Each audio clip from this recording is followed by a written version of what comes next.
바다피게 역사 유튜브 바다그림.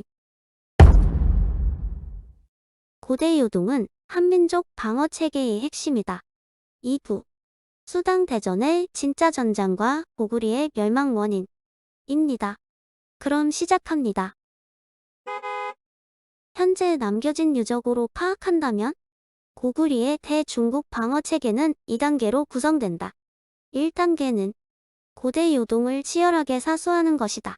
앞서 설명했듯이 고대 요동만 사수한다면 고구리의 본진인 요하 유역은 중국 군대의 그림자도 얼씬거리지 못한다. 2단계는 장수왕 평양을 중심으로 요충지마다 겹겹의 산성을 포진시키는 것이다. 이것은 현 요동 반도와 요하 서쪽과 만주 지역의 산성이 장수왕 평양인 현 요양 방어에 최적화한 양상으로 포진된 것으로 확인된다. 더군다나 현 요양은 큰 배가 드나들 수 있는 거대한 강인 현 요하 건너편에 위치하고 있다. 선화봉사고려 도경을 비롯한 여러 사서에는 고구리에서 고대 압록강인 압록수를 천참으로 여겼다 고 말하고 있다. 참고로 현 압록강은 실사변 압록강이고 사서의 물수변 압록강 또는 실사변이지만 압록수는 현 요하이다. 배로 건너야 한다면 배로 건너는 동안에 공격에 그대로 노출되기에 불리한 것이다. 연개소문이 쌓은 천리장성은 현 요양의 북편에 건설되었을 것이다.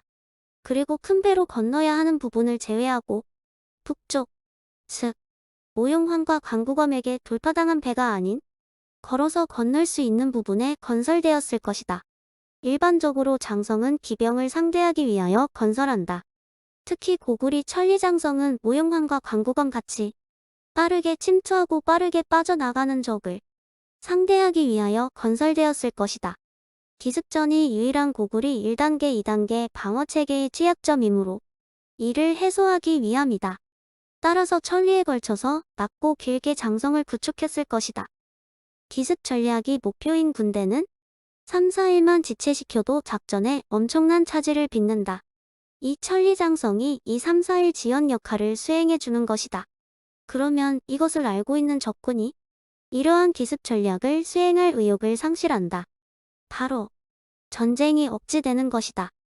이 낮은 장성을 현 장춘시 졸본이나 현 길림시 국내성 위쪽에서 찾으면 될 것이다. 이로써 고구리의 방어 체계는 항공기를 발명해서 공중에서 장수왕 평양의 특공대를 내려보내지 않는 한 육공과 수공으로는 침공하기 힘든 난공불락의 방어 체계라고 밖에 볼 수 없다. 지도 2-1 고구리 천리장성 연개소문이 쌓은 천리장성은 현 요양의 북편에 건설되었을 것이다. 일반적으로 장성은 기병을 상대하기 위하여 건설한다. 특히 고구리 천리장성은 모용환과 광구검 같이 빠르게 침투하고 빠르게 빠져나가는 적을 상대하기 위하여 건설되었을 것이다. 기습전이 유일한 고구리 1단계, 2단계 방어체계의 취약점이므로 이를 해소하기 위함이다. 따라서 천리에 걸쳐서 낮고 길게 장성을 구축했을 것이다. 이 낮은 장성을 현 장춘시 졸본이나 현 길림시 국내성 위쪽에서 찾으면 될 것이다. 그런데 중국 측 사설을 보다 보면 흥미로운 기사들이 눈에 띈다. 을지문덕이 수나라 군을 괴멸시킨 살수대첩의 살수가 현 요양 근처인 현 호나로 나오는 것이다.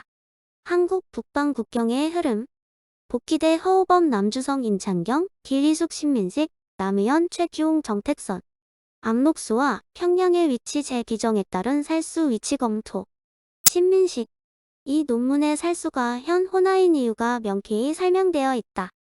한국 북방 국경의 흐름 복기대 허우범 남주성 임창경 길리숙 신민식 남의현 최규홍 정택선 압록수와 평양의 위치 재기정에 따른 살수 위치 검토 신민식 나아가서 수나라와의 대전쟁은 총 4차에 걸쳐서 벌어졌는데 유독 2차의 살수대첩과 을지문덕 장군만 강조되어 있다.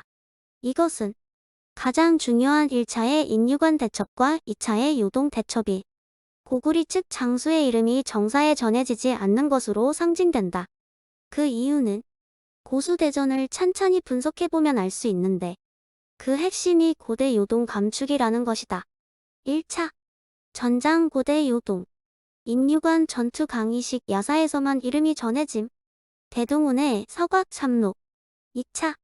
전장 고대 요동 유하유역. 태강 대첩 살수 대첩 을지문덕 요동 대첩. 3차. 전장 고대 요동. 요동성 전투 양영간 반란 곡사적 망명. 4차. 전장 고대 요동. 곡사적 인도 수양제 자객 피습. 위에서 중요도를 따지면 인류간 전투, 태강 대첩, 요동 대첩, 요동성 전투, 살수 대첩, 순으로 파악된다. 즉, 실제 대전투가 벌어진 것으로 따지면 살수 대첩이 제일 나중이라는 것이다. 그런데 사서에서 제일 강조되는 것이 살수 대첩인 것이 우연일까? 사서에서 살수 대첩이 강조되는 이유는 살수 대첩이 이 대전투에서 유일하게 유하유역에서 벌어졌기 때문일 것이다. 나아가서 사서에서 파악할 수 있는 고대 요동이 너무도 흐릿해서 마치 모든 전장이 유하유역인 것만 같은 해석을 하도록 유도하고 있다. 이것은 사실상 의도적인 역사 조작이다. 지도 2-2 중국 24사에 근거한 장수왕 평양 공격 루트. 고대 요동을 방치하고 고대에 이긴 거리를 걸어서 중국의 대군이 유하를 도강하기 위하여 큰 배를 수백 척 만들고 유하를 넘어서 현유양을 공격한다는 것은 불가능하다. 이런 흐름에 중국 측 사서는 중국 24사에 들어가는 수서, 구당서, 신당서, 자치통감을 비롯하여 명나라에서 편찬한 대명 일통지 등 유명 사서를 망라한다. 특히 대명 일통지의 경우에는 호나 상규를 살수로 기록하고 구체적으로 수나라 장군 신세웅이 전사한 곳이라고까지 말하고 있다. 그러면 중국이 수당의 전장을 유하, 유역으로 조작하려는 이유는 무엇일까? 그것은 고대 요동을 눈에 띄지 않게 만들어 한민족 국가가 고대 요동에 대한 영고권을 주장하는 것을 막아내려는 것이 아니겠는가? 이것이 아니라면 다른 이유는 있을 수 없을 것이다. 어쨌든 고대 요동이 수단과의 전장에서 핵심이었음은 분명하다. 그렇다면 고구리는 어째서 멸망한 것일까? 당연히 1단계, 2단계의 방어 체계가 뚫렸기에 멸망했을 것이다. 그 뚫리는 과정을 묘사한 사설을 살펴보면 아래와 같다. 연개소문 사후 고구리에서는 내분이 일어났다. 아버지의 막리지 자리를 승계한 큰아들 연남생이 지방의 성을 순시하느라 자리를 비운 사이 작은 아들 연남상과 막내 아들 연남건이 정변을 일으켜서 장수왕 평양을 장악했다. 연남생이 국내성 현길림시로 달아나서 반격을 모색하는 한편 당나라의 구원을 요청하자 당나라는 우유 위대장군 계필하력을 요동도 안무대사로 임명하여 지원한다. 바로 고대 요동을 공략한 것이다. 그림 연남생 묘지명. 연남생은 죽어서 중국 낙양에 묻혔고 그 지역에서 출토된 묘지명이 전해지고 있다. 이 고대 요동이 공략당하는 장면은 사서에서 비어있다. 아마 그 이유는 수당의 전장을 유하, 유역으로 조작하려는 것의 연장선상에 있을 것이다. 아무튼 고대 요동은 연남생의 길잡이를 통하여 뚫려버렸고 요서10성 중 항복하지 않은 성도 고립되어 당나라 연남생 연합군의 보급로를 끊어버릴 처지가 아니었을 것이다. 드디어 고구리 개국 이후 처음으로 고구리 도성이 중국의 대군의 직접적인 공격에 노출되는 초유의 사태가 벌어진 것이다. 여기서 키워드는 중국의 대군이다. 왜냐하면 모용황의 공격이나 위장 광구검의 공격에 의해서 고구리 도성이 공격당한 일은 있지만 이는 상대적으로 소수의 병력으로 짧은 시일 내에 치고 빠지는 전략에 의해서 고구리 도성이 공격당한 것이다. 소수의 병력으로는 고구리 도성을 짧게 공략하고 빠질 수는 있지만 고구리를 멸망에 이르게 하는 장기간의 고구리 점령은 불가능하다. 고구리 점령을 하려면 고구리에 수백 개의 성들을 제압해야 하고 이러려면 대군을 동원해야 한다.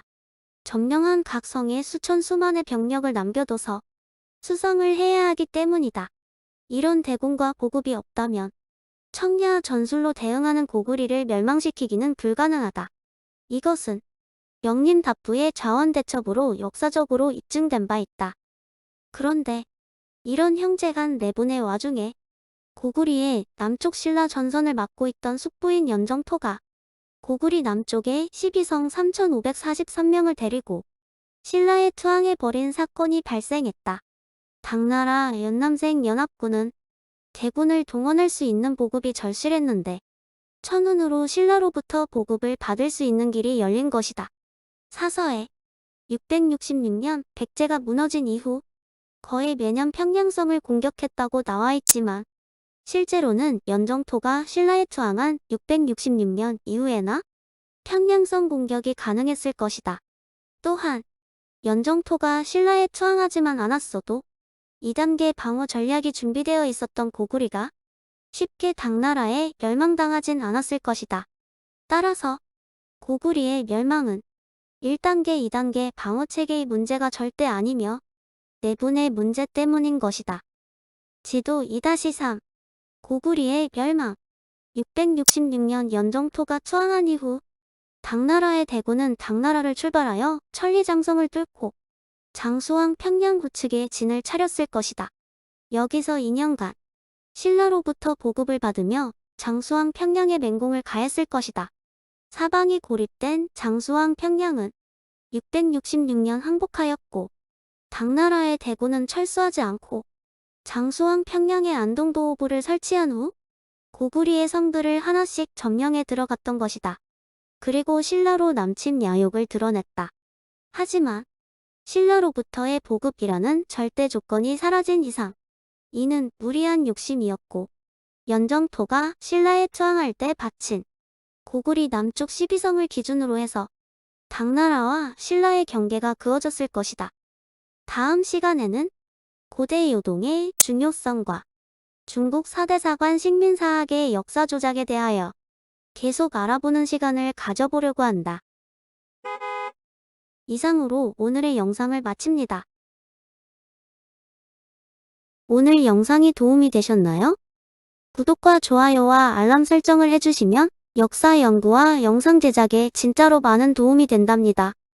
시청해주셔서 진심으로 감사해요. 바이.